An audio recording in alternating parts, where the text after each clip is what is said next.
Named to his position as Director of the Louisiana Sports Hall of Fame in 2016. Longtime broadcaster, former Jumbo Sports Network, active in doing college and high school games for many years now while covering LSU.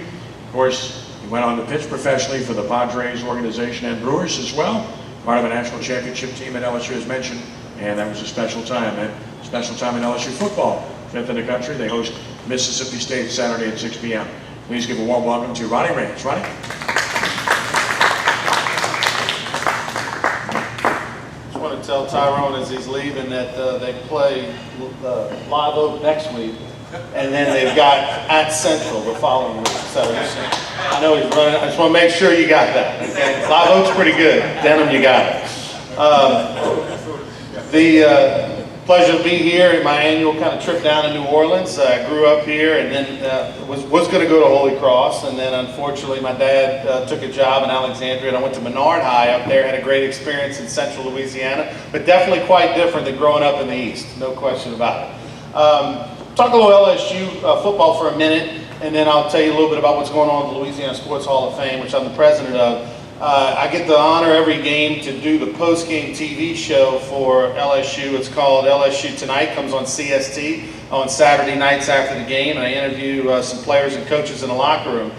I will say that I was just as surprised as everybody, of course, that not only did they win against Georgia, but I think it was the most dominant performance by LSU against a top 5 team that they've ever had, especially at home. I mean, you know, they beat Florida. We know some of the stories, and they beat teams in the past, but they dominated this game and easily could have hung 50 on Georgia if they would have converted a couple touchdowns in the first half instead of taking field goals. So this was a dominant performance by LSU, but I think it goes back to the week before.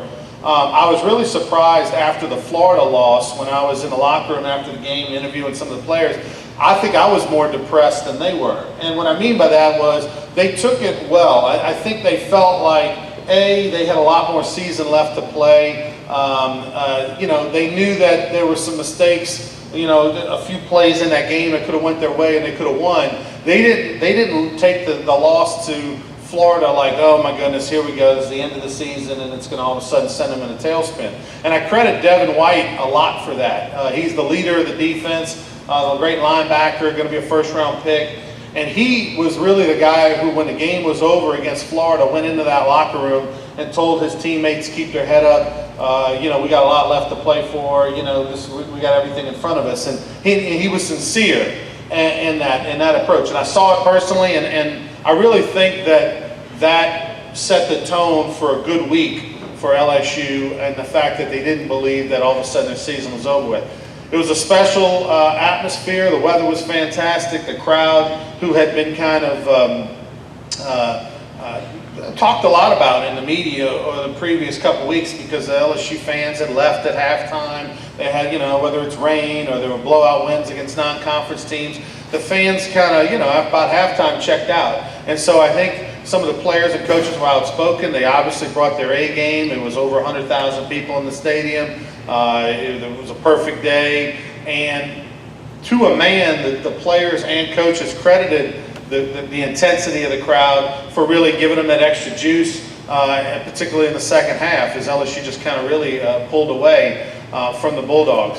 I think Georgia didn't have the toughest schedule coming into, you know, the way it lined up for them. They hadn't been road tested. They hadn't been battle tested against a really good team, and I think that showed. I think this is a good Georgia team that is going to win a lot of football games and may not lose the rest of the year, but at the same time, I think LSU caught them at the right time on the road, played a little bit of a soft schedule. LSU, on the other hand, was battle tested. They had played Miami in a neutral field. They had gone to the Swamp and gone to Auburn, and I think all that paid dividends.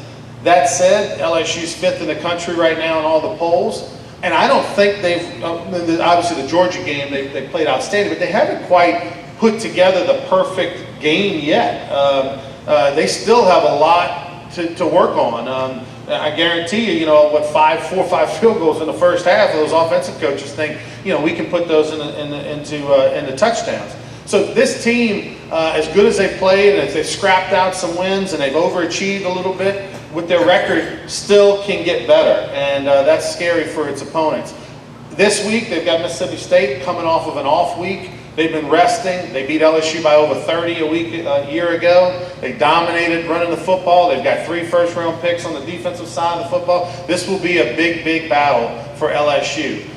They don't need any motivation. They got beat by 30 last year. That's motivation enough. If they can just win 3-2, if you're an LSU fan, you just want them to survive in advance this week so that they can go into the off week, rest up, and then let the hype machine build for that Alabama game where it'll be battle, game of the century too.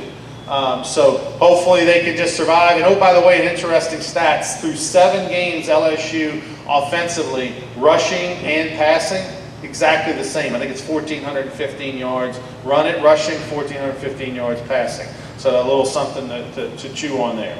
Let me tell you about the Louisiana Sports Hall of Fame. We've got an LSU tie this year. Each and every year in the month of August, the Louisiana Sports Writers Association, which the president, Lenny Van Gilder, is in the house tonight. They go into a room. It's like selecting a pope. They all get in there. There's 140 people nominated. They fight it out. They send up the white smoke, and all of a sudden they come out with a list of 8 players or coaches. Just so you know, there can only be 2 from any given sport, and there is 1 wild card. So really there could be 3 football players or baseball players or basketball players any given year. The list gets tougher and tougher to select each and every year. The selection gets announced in September. And in June of 2019, the Louisiana Sports Hall of Fame induction weekend will take place June 6th through 8th up in Natchitoches, which is the home of the museum right on the Cane River. Les Miles is getting inducted into the 2019 Hall of Fame. Obviously well-deserved, national champion, winningest coach percentage-wise in the history of LSU, and makes his home and currently still lives in Baton Rouge. Peyton Manning, New Orleans' own Peyton Manning, is getting inducted into the Hall of Fame. His dad Archie's already there, and of course Eli will be one day. So that's a big thrill. We actually did an event with Archie 2 weeks ago over in Oakbourne called An Evening with Archie Manning and Les Miles. It was a fundraiser event for the Louisiana Sports Hall of Fame. It was at Oakbourne Country Club. It was a dinner and a panel discussion with the 2 that were both fantastic. Also, Roger Cador, Southern University baseball coach for a long time. Kind of really a guy, won 13 SWAC championships and just a class act. He's involved with Major League Baseball, helping to improve baseball in the urban parts of the country. Roger Cador going to be getting inducted into the Hall of Fame.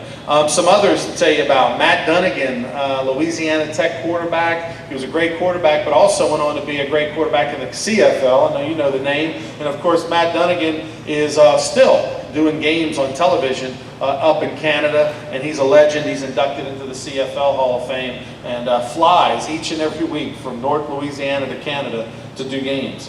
1958, one of the best players on their team, not named Billy Cannon, Max Kuebler, who was the captain a couple of weeks ago at the LSU Ole Miss game. Max Kuebler in his early 80s, he was an All-American center. He is getting inducted into the Louisiana Sports Hall of Fame. 3 other people to tell you about. Charles Smith, great basketball coach at Peabody up in Alexandria. They won 7 or 8 state championships. He's one of 4 high school coaches to win over 1,000 games. He's going in.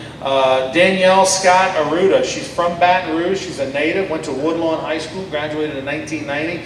Danielle Scott went on to play volleyball at Long Beach State, won a national championship there and was the National Player of the Year, and then was on 5 Olympic teams representing the United States, which is known as the most of any female volleyball players. So she's getting inducted. And finally, T. Ferry Porter. You go, what's the name, T. Ferry Porter? He's 91 years old. He is the only rodeo champion that's getting inducted into the Louisiana Sports Hall of Fame. He's still alive, and I'll tell you a funny story about him. He began doing rodeo when he was 3 years old. In 1949 in Madison Square Garden, when he was 22, he won a rodeo national championship. And when we called him, when Doug Ireland called to let him know that he was getting inducted into the Louisiana Sports Hall of Fame, that his daughter had to go find him out on their property. He was on a tractor at 91 years old at 4 o'clock in the afternoon in the summer, working on his land. And he was overwhelmed with emotion. He's super thrilled. He's in every kind of rodeo Hall of Fame there is. And so that's a real thrill. So that's the 8 Louisiana Sports Hall of Famers that are going to get inducted in 2019. You can see it's a very diverse class of all sorts of different sports. We will name 3 more honorees to that class. We've got 2 Distinguished Service Awards in sports journalism that will be announced in a couple of weeks, where we have a writer and a broadcaster, and then also a Dave Dixon Award winner, someone who brings national prominence and recognition to the state of Louisiana through their service. So, leadership. So we'll have a total of 11 folks being honored next June in Natchitoches. We encourage you to come be a part of it. If you can't, you can watch it all on Cox Sports Television. This will be carried live on there. And then finally, before I go, I want to tell you about an event that's taking place right here. It's on Monday, November the 5th at Metairie Country Club.